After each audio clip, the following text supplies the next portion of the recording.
শরতের ভোরবেলা সূর্যদেব কেবল উঁকি দিয়েছেন আকাশে আবির ছড়িয়ে। চারিদিক ঢেকে আছে হিমেল কুয়াশায়। স্কুলের সামনে জমা হয়েছে 40 জন ছাত্রছাত্রী, অষ্টম শ্রেণী। এসে গেছেন 5 জন শিক্ষক শিক্ষিকা আর 5 জন দারোয়ান, হাতে তাদের মোটা বাঁশের লাঠি। আজ নদীর পাড়ে বনভোজন, অনেক রকম খাওয়া দাওয়া আর খেলাধুলা। এসে পড়েছে তিনটিও। তিনটি মানে তিমির, তিতলি আর তিপেশ। 3 জনের নামের শুরু তি দিয়ে। 3 জন অভিন্ন হৃদয় বন্ধু, সেই প্রথম শ্রেণী থেকে। এই স্কুলে এরা 3টি নামে বিখ্যাত, ওদের অচ্ছেদ্য বন্ধুত্বের জন্য। তিতলি আজ চোখে লাগিয়েছে মায়ের রোদ চশমা, চুল চূড়ো করে বাঁধা, গায়ে লম্বা কোট। ফর্সা ছিপছিপে তিতলিকে দেখাচ্ছে বিদেশি কন্যার মতো। তিমির, তিপেশ আর বাকিরাও গরম জামা গায়ে চড়িয়ে উত্তেজনায় টান টান হয়ে ঘোরাঘুরি করছে। সবার সাথে বনভোজন আর পংক্তিভোজনের মজাই আলাদা। বাসও এসে পড়ল ঠিক সময় মতো। বিশাল চকচকে তার বপু, আরামদায়ক মোটা গড়িয়াঁটা সিট, জানালায় জানালায় সুন্দর পর্দা ঝুলছে, গান বাজছে। পিছনে ছোট মালবাহী লরি, বাসনপত্র ইত্যাদির জন্য। বিরাট হৈহুল্লোড়ের মধ্যে বাস ছুটল হিমেল কুয়াশা ভেদ করে। পৌঁছে গেল ঘণ্টাখানেকের মধ্যেই নদীর পাড়ে। সবাই নামলো একে একে। একটু এগিয়ে দলটা থমকে দাঁড়ালো। এ কি গেরো! ওদের আগেই আরেকটা স্কুল পৌঁছে গেছে তাদের বিরাট বাহিনী নিয়ে। চিৎকার চেঁচামেচিতে নদীর পাড় একদম সরগরম। শিক্ষক শিক্ষিকারা কিছুক্ষণ নিজেদের মধ্যে আলোচনা করে জানালেন যে একটু এগিয়ে গিয়ে যেখানে ছোট ছোট টিলাগুলো ঢালু হয়ে এসে মিশেছে নদীর পাড়ে, সেখানেই যাওয়া হবে। জায়গাটা প্রায় 1 কিলোমিটার দূরে। সবাই হেঁটেই যেতে পারবে, বাস সেখানেই থাকবে। কেবল রান্নার সরঞ্জাম ভরা লরিটা ওখান পর্যন্ত নিয়ে যাওয়া হবে। তিনটি আর সবাই হাঁপ ছেড়ে বাঁচল। এই কিচমিচেদের সাথে বনভোজন করতে গেলে হয়েছিল আর কি। বাস শুরু হলো দৌড়। কে আগে পৌঁছবে? জুতো হাতে নদীর ভিজে পাড়ে পায়ের গভীর ছাপ এঁকে এঁকে হাসির বন্যায় ভেসে পৌঁছে গেল সবাই। তবে সবার আগে পৌঁছলো তিতলি। ও দৌড়ায় না উড়ে বোঝা যায় না। অতি ডাকাবুকো ডানপিটে মেয়ে। High jump, long jump, run, football, cricket, যোগব্যায়াম সবেতে পারদর্শী। তিমির তিপেশের পাশে পাশে ছুটছিল। তিপেশ চোখের মোটা চশমাটা সামলাতে সামলাতে বলল, হ্যাঁ রে তিমির, তিতলি উড়ে উড়ে পৌঁছলো। দূরে দেখা যাচ্ছে, খুশিতে লাফাচ্ছে। তিমির বলল, জায়গাটা খুব পছন্দ হয়েছে মনে হয়। তিমির আর তিপেশের 4টে চোখের মধ্যে একটা চোখ সবসময় তিতলির পিছনে লাগিয়ে রাখতে হয়। কখন কোথায় কী দৌরাত্ম্য করে বসে যে তার ঠিক নেই। তবে এই কাজটা ওরা আনন্দের সঙ্গে করে। জায়গাটায় পৌঁছে তিতলির দুপাশে দাঁড়ালো তিমির আর তিপেশ। কিরে তিতলি, তোর পছন্দের সব কিছুই তো আছে দেখছি এখানে। নদী, ঝকঝকে বালির পাড়, পাহাড়ের জায়গাটা নিয়েছে এই টিলাগুলো, বল। তার ওপরে দেখছি গাছও আছে। বাহ, ভারী শান্ত স্নিগ্ধ ছায়াময় তো চারদিক। সবাই হাসি মুখে দৌড়োদৌড়ি শুরু করলো। এখন দেওয়া হবে সকালের জল খাবার, তারপর খেলার পালা। হঠাৎ তিতলি চেঁচিয়ে উঠল, এই দেখ, টিলাটার গায়ে একটা সরু পায়ে চলা পথ। আয় আয়, ওপরে যাওয়া যাক। যেমন বলা তেমনি কাজ। কারোর অনুমতির অপেক্ষা না রেখেই তিতলি কাঠবিড়ালির মতো তরতরিয়ে টিলার ওপরে উঠে অদৃশ্য হয়ে গেল।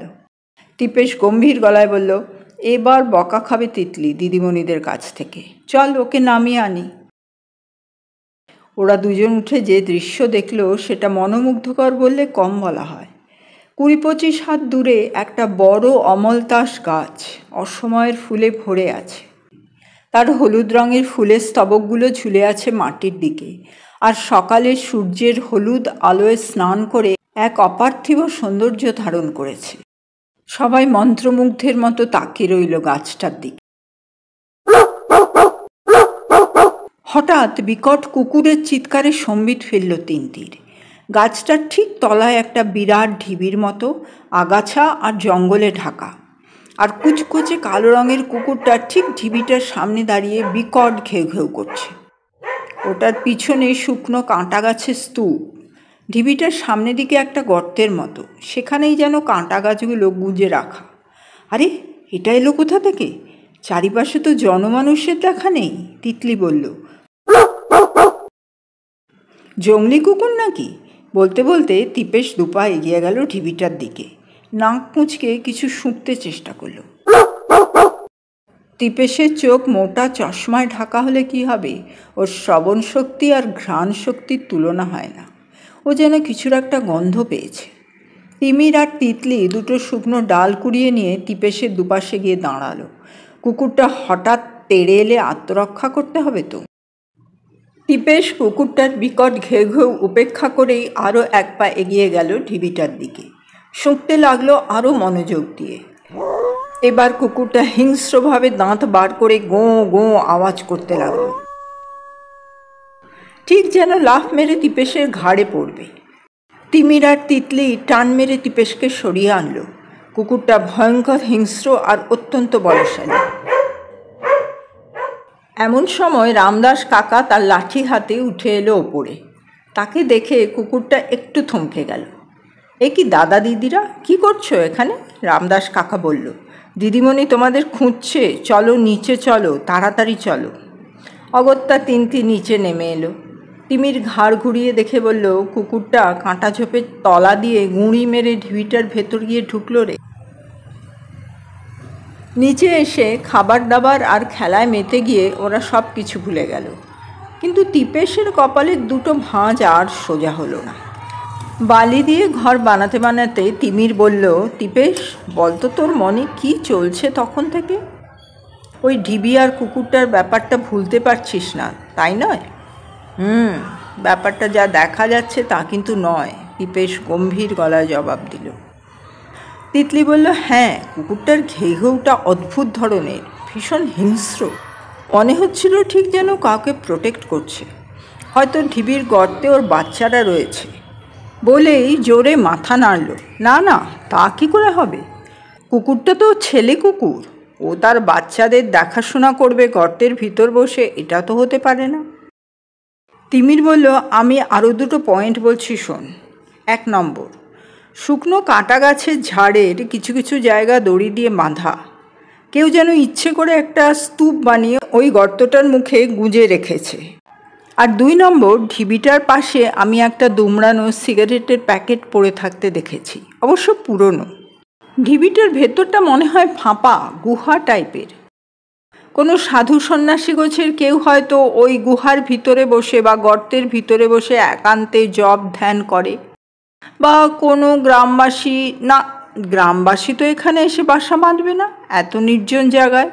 গ্রাম তো নদীর ওপারে। তিপেশ বলল, হ্যাঁ, এই সাধু সন্ন্যাসীর ব্যাপারটা মিলে যেত যদি না আমি ওই গন্ধটা পেতাম। বাকি দুজনের উৎসুক মুখের দিকে তাকিয়ে একটু কেশে চশমাটা নাকের ওপর ঠিক করে বসিয়ে নিয়ে বলল, ধোঁয়ার গন্ধ আর তার সাথে হালকা ডিম ভাজার গন্ধ। তিমির আর তিতলি লাফিয়ে উঠল। ডিম ভাজার গন্ধ? কি বলছিস রে? ওখানে তাহলে সত্যিই কেউ থাকে?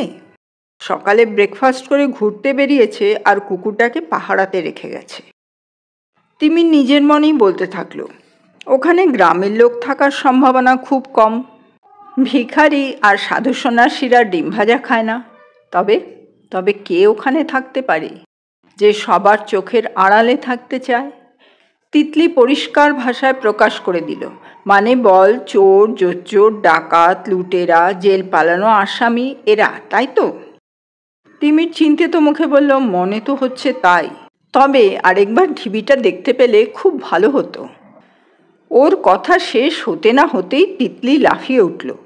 দাঁড়া, আমি ব্যবস্থা করে দিচ্ছি। বলেই তিতলি দৌড়লো স্বপ্না দিদিমণির কাছে। দিদিমণি, দিদিমণি, আমাদের গ্রুপ ফটো হবে না? নিশ্চয় তিতলি, স্কুল ম্যাগাজিনের জন্য তো চাই চাই, তুমি তুলে ফেলো, দিদিমণি বললেন। সবাইকে ডেকে নাও। নদী পিছনে রেখে আমরা সবাই অর্ধ গোলাকারে দাঁড়িয়ে ফটো তুললাম। তিতলি তারপর বলল, একটা বার্ডস আই ভিউ নিলে কেমন হয় দিদিমণি?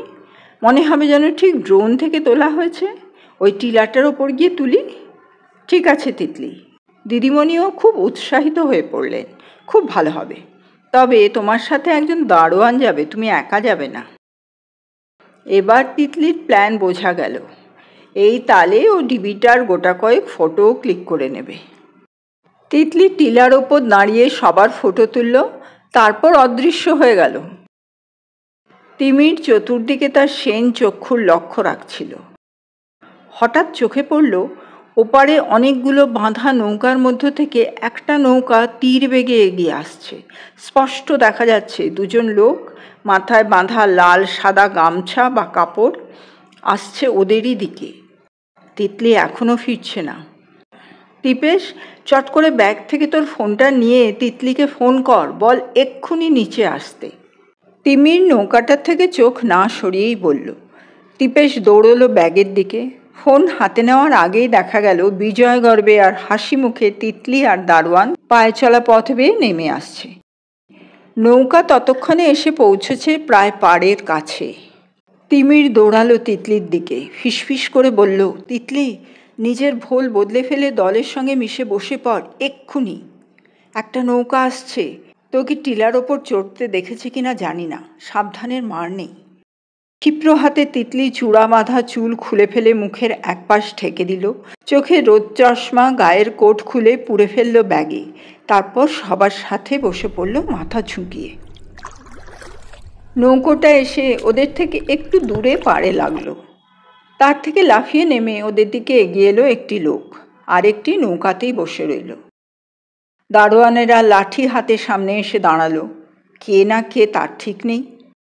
লোকটি মুচকি হেসে বলল, ভয় পেলেন নাকি সবাই? কথায় গ্রাম বাংলার টান আছে ভালো মতো। লোকটি নিজেই তার নাম পরিচয় দিল। নাম তার হরিপদ, পেশায় জেলে। বলল গত 30 বছর ধরে এটাই তার জীবিকা, মানে মাছ ধরা। মাছ ধরে নাকি গ্রামের দিকে রওনা হচ্ছিল, হঠাৎ এই বাচ্চাদের দলটা ওর চোখে পড়েছে, তাই ছুটে এসেছে সাবধান করতে। তিনটি প্রথম থেকেই ওকে তীক্ষ্ণ পর্যবেক্ষণের মধ্যে রেখেছিল, অবশ্যই দূর থেকে। লোকটার সামনে দাঁড়িয়ে দারোয়ানেরা আর শিক্ষকেরা, বাকিদের নিজের জায়গায় বসে থাকার আদেশ দেওয়া হয়েছে। হরিপদ নামে লোকটির বয়স, উচ্চতা, দেহের গঠন সবই মধ্য মাপের, চোখে পড়ার মতো কিচ্ছু নেই। অতি সাধারণ একটা সাদা নোংরা হয়ে ওঠা ফতুয়া গায়ে জলের ছিটায় ভিজে, কোমরে কোষে বাঁধা একটা লাল সাদা ডোরাকাটা গামছা, ধুতি পরনে, রুক্ষ পায়ে সস্তার হাওয়াই চপ্পল, কালো তার গায়ের রং, শিরা ওঠা শক্ত দুই বাহু, জাল টেনে চলার দাঁড় বাইবার শক্তি আছে ভালো বোঝা যায়। মুখে ঘন কাঁচা পাকা দাড়ি গোঁফের জঙ্গল, ঝুপড়ি ভুরুর তলার গভীরে ঢোকা তীক্ষ্ণ চোখ, আর আরেকটা গামছা কপাল ঢেকে মাথায় বেঁধে রাখা, কাঁধে অনেক গিঁট দেওয়া মোটা কাছি। তার দাঁড়ানো, গলার আওয়াজ, বলার ভঙ্গি সবই অতি সাধারণ। শুধু উল্লেখযোগ্য তার দুটি চোখ, তীব্র, চঞ্চল, সতর্কতা আর ধূর্ততা মাখানো। সে দিল এক হাড় হিম করা দুঃসংবাদ, এই টিলাটায় নাকি বাস বিষাক্ত সব সাপের। তাদের মধ্যে আছে বিশাল আকৃতির চন্দ্রবোড়া আর কুচকুচে কালো কালকেউটেরা। দুপুরে রোদে টিলা যখন তপ্ত হয়ে ওঠে, তখন অনেক সময় তারা নেমে আসে টিলা বেয়ে এই ভিজা নদীর পাড়ে, নিজেদের ঠান্ডা করে ভিজা বালিতে গা লাগিয়ে। এই ভর দুপুরে এত ছেলেপিলেদের এই জায়গায় দেখে হরিপদ ছুটে এসেছে সাবধান করতে। সবাই ভয় পেয়েছে বোঝা গেল। টিলার দিক থেকে সব ছাত্রছাত্রীদের সরে আসতে বলা হলো। হরিপদ আরও যোগ করল যে সে নিজে একবার দেখেছে একটা বিশাল চন্দ্রবোড়া ওই টিলাটার ওপরে একটা দলছুট বাছুরকে পাক মেরে ধরেছে। বাছুরটার মরণ আর্তনাদ এখনও হরিপদর কানে বাজছে। হরিপদ অবাক যে দিদিমণিরা কিচ্ছু না জেনে এই ভয়ঙ্কর জায়গায় ছেলেপিলেদের নিয়ে চলে এসেছেন। বলল, কিছু খারাপ ঘটে যাওয়ার আগে এখান থেকে সরে যাওয়াই মঙ্গল। যেখানে লোকজন আসে, টিলা নেই, সমতল ভূমি, সেখানে চলে যেতে পরামর্শ দিল। সবাই এক বাক্যে সায় দিল। শিক্ষক শিক্ষিকারা ঠিক করলেন এই মুহূর্তে এই জায়গা ছেড়ে দেওয়া হবে, ফিরে যাওয়া হবে ওখানেই যেখানে আরেকটা স্কুল বনভোজন করছে। হরিপদ স্বস্তির নিঃশ্বাস ফেলে পিছন ফিরল। এমন সময় তিপেশের এক কনুইয়ের খোঁচা খেয়ে তিমির মুখ ঘোরালো। নৌকার দিকে তাকা, তিপেশ ফিসফিস করল তিমিরের কানে। পাশে বসা তিতলিরও চোখ গেল সেদিকে। সঙ্গে সঙ্গে তিমির লাফিয়ে উঠল। ও হরিপদ কাকু, একটু দাঁড়াও, একটু জল আর মিষ্টি খেয়ে যাও। এত কষ্ট করে তুমি আমাদের ভালোর জন্য নদী পেরিয়ে এলে। হরিপদ হাত নেড়ে না বলে হাঁটা দিল নৌকার দিকে। তিনতিরা ছাড়ার পাত্র? তিপেশ ডাকল, কাকু, ও কাকু, খুব ভালো রসগোল্লা, খেয়ে দেখো। দিদিমণিরাও ডাকাডাকি শুরু করে দিলেন।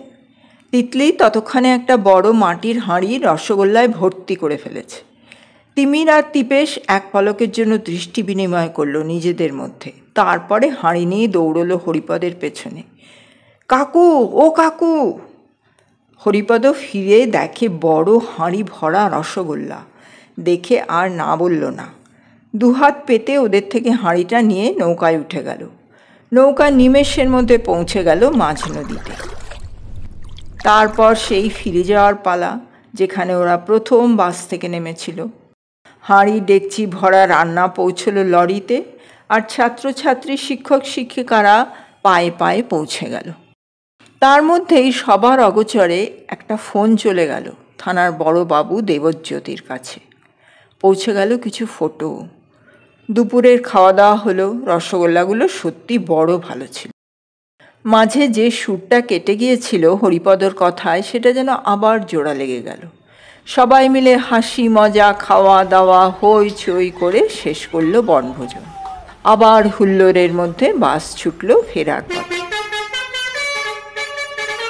পরের দিন স্কুলে ক্লাসের পর লাঞ্চ ব্রেক হয়েছে। প্রত্যেক দিনের মতো তিনটি তাদের খাবারের বাক্স, জলের বোতল আর মোবাইল হাতে নিয়ে গিয়ে বসলো তাদের নির্দিষ্ট বেঞ্চে, বাগানের এক কোণে। আজকে তিনজনই একটু আনমনা, কিসের যেন অপেক্ষা করছে। বসতে বসতেই তিমিরের ফোন বেজে উঠল। টান টান উত্তেজনার মধ্যে তিমির ফোনটা তুলল। দেবজ্যোতি বাবুর গলা। উনি বললেন, স্যালিউট টু 3 of you, তিনটি। অমলতাস গাছের তলায় ওদের বাড়িটা বেশ বড় মাপের। বর আর বরকর্তা দুজনের সাথেই দেখা হয়েছে, আর সাথে আরও বন্ধু বান্ধবও ছিলেন। তারা এখন সবাই আমার সম্মানিত অতিথি। বাজি, পটকা ও আরও জিনিসপত্র পেয়েছি প্রচুর পরিমাণে। উৎসব শেষ হলো। তোমাদের জন্যই উপস্থিত থেকে সুসম্পন্ন করতে পারলাম। অনেক ধন্যবাদ। ফোন নীরব হলো। যাক, আমাদের অতি শুভানুধ্যায়ী হরিপদ কাকু ওরফে কোনো ডাকাত সাগরের সহ এখন হাজতে। প্রচুর অস্ত্রশস্ত্র পাওয়া গেছে ওই ঢিবির ভিতরে। ওই অঞ্চলের আতঙ্কের দিন শেষ।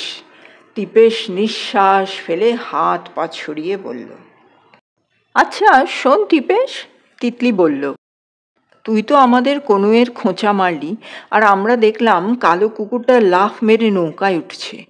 তুই বুঝতে পারলি কি করে যে কুকুরটা ঠিক ওই সময় নৌকাটায় লাফ মারবে? তুই কি তাকিয়েছিলি? তিপেশ বলল, হ্যাঁ, কিন্তু আমি 2-3টে হালকা শীষ দেওয়ার আওয়াজ শুনেছিলাম, ওদিক থেকেই আসছিল। তখন থেকেই আমি দেখছিলাম যে কে, ওই লোকটাই নিশ্চয়ই দিচ্ছে। কেন দিচ্ছে? তারপরেই দেখছি যে কুকুরটা দৌড়িয়ে ঢালু ঢিবি বেয়ে নৌকাটার দিকে আসছে। ওই কুকুরটা নৌকাতে ওঠাতেই পরিষ্কার হয়ে গেল যে হরিপদ আর তার লোকজনেরাই ওই ঢিবির বাসিন্দা। আর বিষাক্ত সাপের গল্পটা তো কেবলই গল্প, আমাদের ভয় দেখিয়ে তাড়ানোর জন্য। যদি সত্যি চন্দ্রবোড়া আর আরেকটা কি বললো, হ্যাঁ, কালকে উঠে ওরা ওখানে থাকতো, তাহলে নিশ্চিন্ত মানে কুকুরটাকে রেখে ওরা যেতে পারতো না। আচ্ছা, কুকুরটাকে ডেকে নৌকাতে নিয়ে গেল কেন রে? তিমির বলল, আরে মনে হয় আমাদের খাবারের গন্ধে ও যদি ঢিবি ছেড়ে এখানে এসে ঝামেলা করে, তাই জন্য। ভালোভাবে বোঝার জন্য ওই হরিপদর কাছাকাছি যাওয়াটা খুব দরকারি ছিল, তাই মিষ্টির ফাঁদ পাতলাম। আর কপাল ভালো যে হরিপদ ওই ফাঁদে পা দিল। একটা প্ল্যান করেই আমরা দুজনে মিষ্টির হাঁড়িটা নিয়ে গিয়েছিলাম। মিষ্টির হাঁড়িটা ওর হাতে দেওয়ার সময় টিপের শুঁকে বুঝল যে মোটেই মাছ ধরেনি, অন্তত আজ সকালে তো নয়। ওর জামাতে ধুলো আর ঘামের গন্ধ ভরা, কিন্তু মাছের সামান্যতম গন্ধও নেই। আর আমি ভালো করে দেখলাম ওর হাত দুটো। 30 বছর ধরে নাকি মাছ ধরছে, কিন্তু না কোনো জাল টেনে ফেটে যাওয়া ওর হাতের পাতা, আর না কোনো কড়া। এত বছর ধরে জাল টানলে যেটা হওয়া ভীষণ স্বাভাবিক। পরিষ্কার হাত, শক্তপোক্ত হাত, কিন্তু কোনো দাগ নেই, কোনো কড়া নেই, কোনো ফাটা নেই। ওটা জেলের হাত নয়, এটা আমি হলপ করে বলতে পারি। দীপেশ বলল, অতি চালাকের গলায় দড়ি। ও যদি অতি ভালো মানুষ সেজে এসে গল্প না ফাঁদত, তাহলে তো ওকে ধরা সম্ভবই হতো না। ভাবল ভয় পাইয়ে আমাদের ভাগিয়ে দিলে কেল্লা ফতে। কিন্তু সবার উপরে যেটা, তা হলো ও একটি বিরাট পেটুক। ওর ওই সকালে ডিম ভাজা খেয়ে বেরোনো ওর সমাপ্তির শুরু, আর রসগোল্লার হাঁড়ি ওর সমাপ্তি পূর্ণ করল। আয় এবার তাড়াতাড়ি আমাদের পেট পুজো শুরু করি, লাঞ্চ ব্রেক সমাপ্তির সময় এসে গেল।